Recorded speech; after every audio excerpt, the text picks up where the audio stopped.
Kabra jewels का IPO 15 जनवरी से 17 जनवरी 2025 तक खुला रहेगा। शेयरों की कीमत ₹121 से ₹128 प्रति शेयर तय की गई है। कंपनी 31.25 लाख शेयर जारी करके ₹40 करोड़ जुटाने का लक्ष्य रखती है। ये पूरी तरह से नए शेयर होंगे। न्यूनतम लॉट साइज 1000 शेयर है, जिसकी कीमत ₹1,28,000 होगी।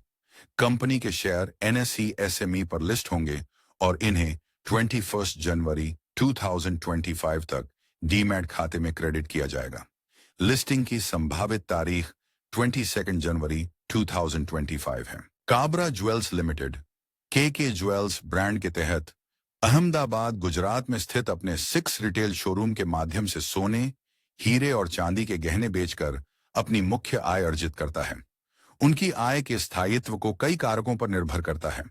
गहनों की मांग, यह आर्थिक स्थिति पर निर्भर करती है। सोने की कीमतों में उतार चढ़ाव, यह सीधे कंपनी के मुनाफे को प्रभावित करता है। प्रतिस्पर्धा, कंपनी एक बिखरे हुए बाजार में काम करती है, जहां पहले से स्थापित कंपनियां मौजूद हैं। हालांकि कंपनी का व्यवसाय मॉडल विविध नहीं है और यह केवल एक क्षेत्रीय बाजार और अस्थिर गहनों की उद्योग पर निर्भर करता है। उनकी विकास रणनीति निम्नलिखित बिंदुओं पर आधारित है।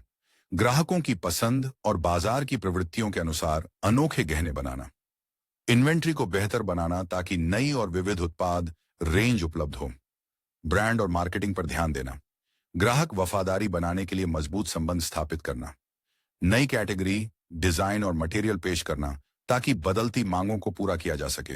उद्योग विश्लेषण, भारत में रत्न और आभूषण उद्योग जीडीपी का लगभग 7% योगदान देता है और 50 करोड़ से अधिक लोगों को रोजगार देता है। इस बाजार का मूल्य 2027 तक $100 बिलियन तक पहुंचने का अनुमान है। Peer comparison, Kabra jewels limited Motisons jewellers DP Abhushan और आरबीजी ज्वेलर्स जैसे बड़े प्लेयर्स के साथ compete करता है। काबरा ज्वेल्स ने FY 2024 में ₹164 करोड़ का रेवेन्यू रिपोर्ट किया है, जो डीपी आभूषण ₹2,339 करोड़, मोटिसन्स ज्वेलर्स ₹416 करोड़ और आरबीजी ज्वेलर्स ₹327 करोड़ से कम है।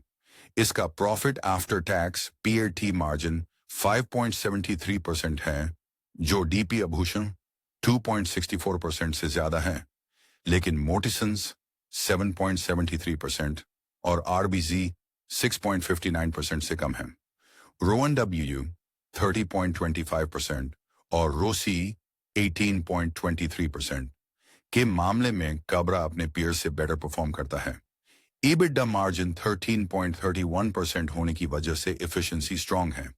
PE रेशियो 10.16 होने के कारण ये अपने कॉम्पिटिटर्स मोटिसन्स 37.22, डीपी आभूषण 30.08 और आरबीजी 27.97 से अट्रैक्टिव वैल्यूएशन पर है।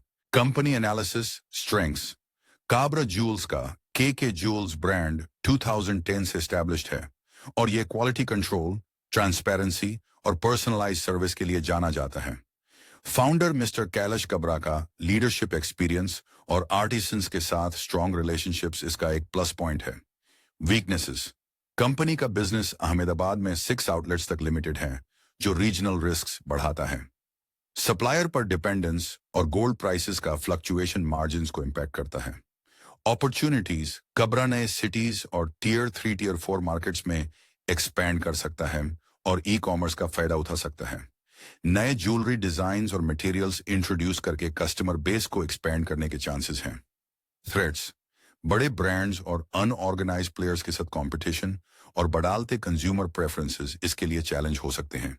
Valuation of the company, Kabra jewels के आईपीओ का प्राइस बैंड ₹128 पर शेयर है, जो FY 25 के एनुअलाइज्ड अर्निंग्स पर PE रेशियो 10.16 के साथ रीजनेबली प्राइस्ड है।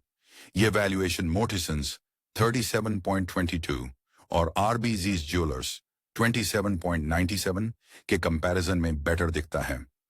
2011 में ₹50 पर शेयर और अगस्त 2024 में 15.1 रेशियो पर बोनस इश्यू के साथ कंपनी का वैल्यूएशन ग्रो हुआ है। IPO details. Kabra jewels ₹40 crore raise करने का प्लान कर रहा है, जिसमें से ₹3 करोड़ बोरोविंग्स रिपे करने, ₹22 करोड़ वर्किंग कैपिटल के लिए और बाकी कॉर्पोरेट पर्पसेस के लिए यूज होंगे। Promoter share holding pre IPO 89.12% थी, जो पोस्ट आईपीओ 62.55% हो जाएगी। लॉक इन पीरियड स्पेसिफिक नहीं है, लेकिन जनरल नॉर्म्स के मुताबिक 6 महीने से 3 साल तक हो सकता है। फाइनेंशियल परफॉर्मेंस, कंपनी का रेवेन्यू और पीएटी ग्रोथ कंसिस्टेंट रहा है। रॉन डब्ल्यू हेल्थी प्रॉफिटेबिलिटी दिखाता है, लेकिन गोल्ड प्राइसेस के फ्लक्चुएशंस फाइनेंशियल स्टेबिलिटी पर इंपैक्ट कर सकते हैं। समरी, कबरा जूल्स आईपीओ में इन्वेस्टमेंट प्रॉमिसिंग हो सकता है, लेकिन मार्केट वॉलेटिलिटी और कंपटीशन रिस्क्स को ध्यान में रखना जरूरी है। अगर गोल्ड प्राइसेस स्टेबल रहें, तो मीडियम से लॉन्ग टर्म होराइजन में मॉडरेट रिटर्न्स की संभावना है। अपने रिस्क टॉलरेंस और गोल्स के मुताबिक इन्वेस्ट करने से पहले प्रॉपर ड्यू डिलिजेंस जरूर करें।